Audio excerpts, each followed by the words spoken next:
Kasih Tuhan begitu nyata, begitu indah dalam hidup kita, membuat kita selalu bersyukur dan memuliakan Dia. Saudara-saudara, kita jumpa lagi dalam renungan harian di hari Sabtu, tanggal 26 Agustus tahun 2023. Kebenaran firman-Nya kita akan baca. Mari satu dalam doa. Betapa Engkau selalu mengasihi kami, menuntun dan tidak membiarkan kami sendiri. Kami bersyukur atas kebaikan-Mu dan kami akan membaca firman-Mu. Engkau Roh Kudus menolong kami agar firman yang kami baca mengambil bagian dalam hidup kami. Ini kami yang datang padamu, demi nama Kristus kami berdoa. Amin. Keluaran pasal 2 ayat 11 sampai 22. Pada waktu itu, ketika Musa telah dewasa, ia keluar mendapatkan saudara-saudaranya untuk melihat kerja paksa mereka. Lalu dilihatnyalah seorang Mesir memukul orang Ibrani, seorang dari saudara-saudaranya itu. Ia menoleh ke sana sini, dan ketika dilihatnya tidak ada orang, dibunuhnya orang Mesir itu dan disembunyikannya mayatnya dalam pasir. Ketika keesokan harinya, ia keluar lagi. Didapatinya dua orang Ibrani tengah berkelahi. Ia bertanya kepada yang bersalah itu, "Mengapa engkau pukul temanmu?" Tetapi jawabnya, "Siapakah yang mengangkat engkau menjadi pemimpin dan hakim atas kami? Apakah engkau bermaksud membunuh aku, sama seperti engkau telah membunuh orang Mesir itu?" Musa menjadi takut, sebab pikirnya, tentulah perkara itu telah ketahuan. Ketika Firaun mendengar tentang perkara itu, dicarinya ikhtiar untuk membunuh Musa. Tetapi Musa melarikan diri dari hadapan Firaun dan tiba di tanah Midian. Lalu ia duduk-duduk di tepi sebuah sumur. Adapun imam di Midian itu mempunyai 7 anak perempuan. Mereka datang menimba air dan mengisi palungan-palungan untuk memberi minum kambing domba ayahnya. Maka datanglah gembala-gembala yang mengusir mereka. Lalu Musa bangkit menolong mereka dan memberi minum kambing domba mereka. Ketika mereka sampai kepada Reuel, ayah mereka, berkatalah ia, "Mengapa selekas itu kamu pulang hari ini?" Jawab mereka, "Seorang Mesir menolong kami terhadap gembala-gembala. Bahkan ia menimba air banyak-banyak untuk kami dan memberi minum kambing domba." Ia berkata kepada anak-anaknya, "Di manakah ia? Mengapakah kamu tinggalkan orang itu? Panggillah dia makan." Musa bersedia tinggal di rumah itu. Lalu diberikan Reuelah Sipora, anaknya kepada Musa. Perempuan itu melahirkan seorang anak laki-laki.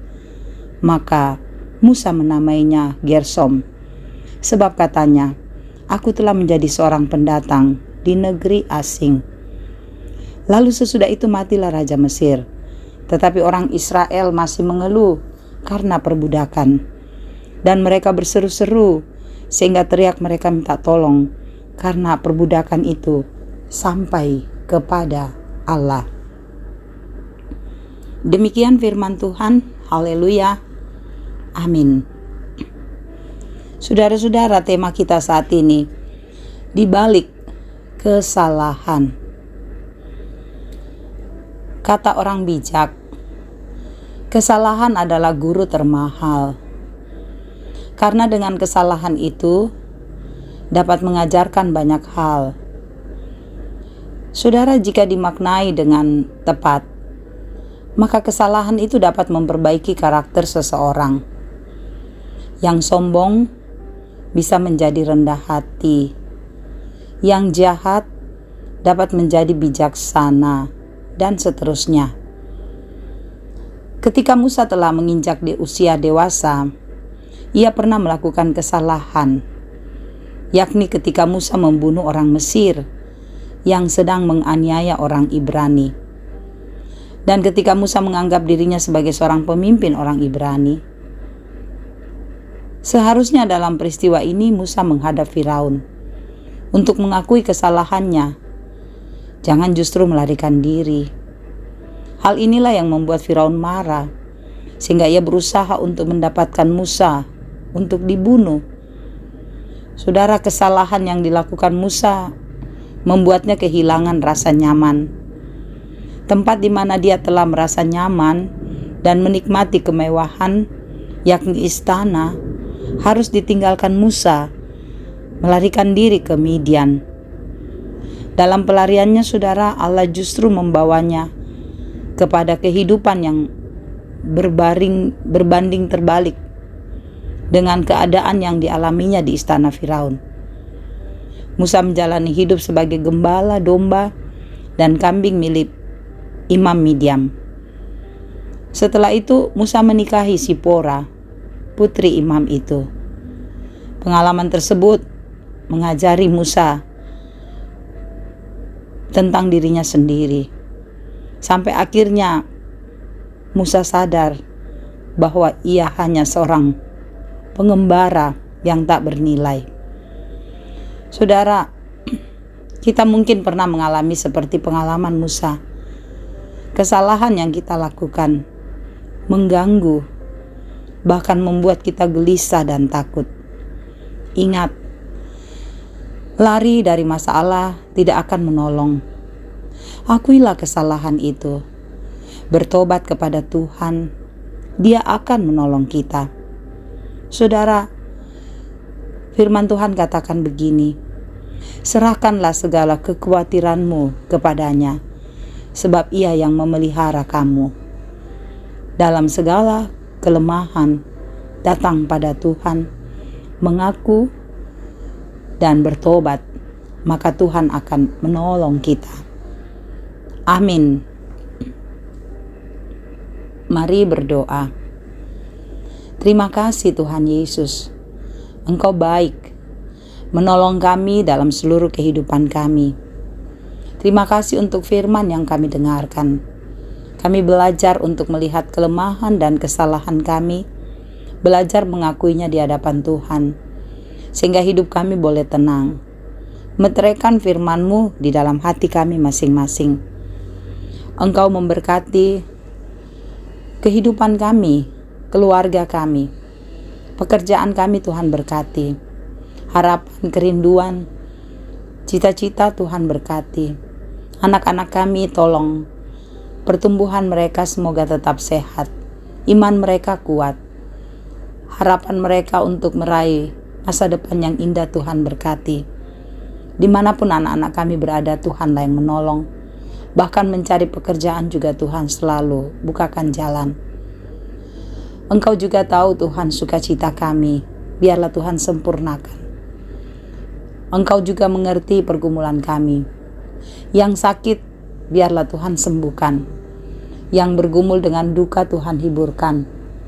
Banyak tantangan kami, banyak persoalan hidup kami. Tuhan mengerti setiap air mata, setiap derita, kesusahan.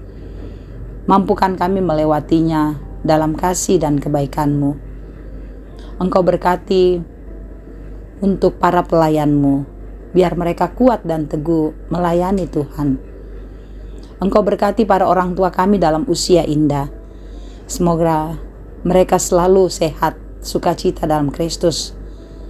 Saudara-saudara kami yang mendengar renungan harian ini, bimbinglah Tuhan, jamah hidup mereka, beri semangat, sukacita, biar mereka selalu menyaksikan kebahagiaan dalam Tuhan dan selalu setia mengikuti Engkau.